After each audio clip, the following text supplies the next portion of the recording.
ang kinita ni Tapales sa laban kay Naoya Inoue at ang pananawagan kay Janariel Casimero.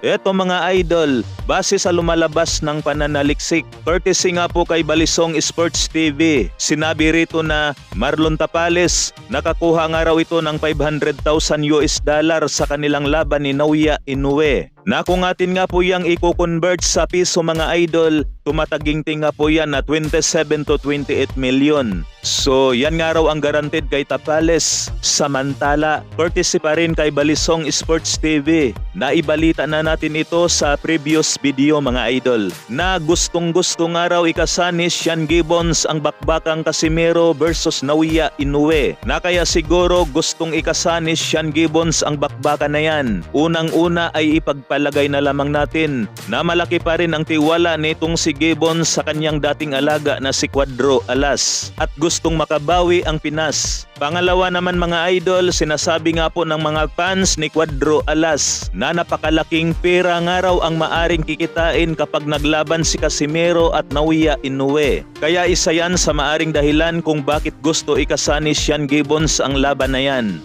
John Real Casimero, one of the most special fighters I've ever worked with in the world.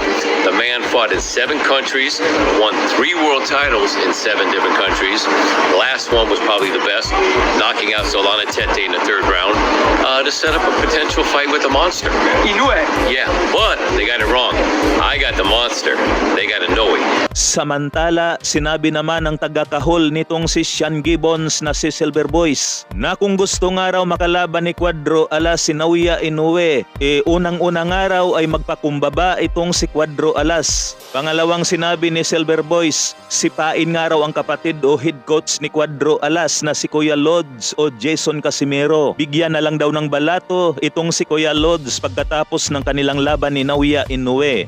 Eto mga idol, personal opinion ko lamang. Unang-una na nga po ay sila naman itong naghihikahos para manawagan kay Janariel Casimero na bumalik sa kanila. Pangalawa, sa 3 laban nga po nitong si Cuadro Alas sa kanyang Japanese promoter na si Masayuki Ito. Napakalaking pera nga po ang kinita dyan ni Casimero. At doon naman sa sinasabi nitong si Silver Boys na sipain o alisin ang kapatid ni Cuadro Alas Casimero na si Kuya Lods o Jason Casimero.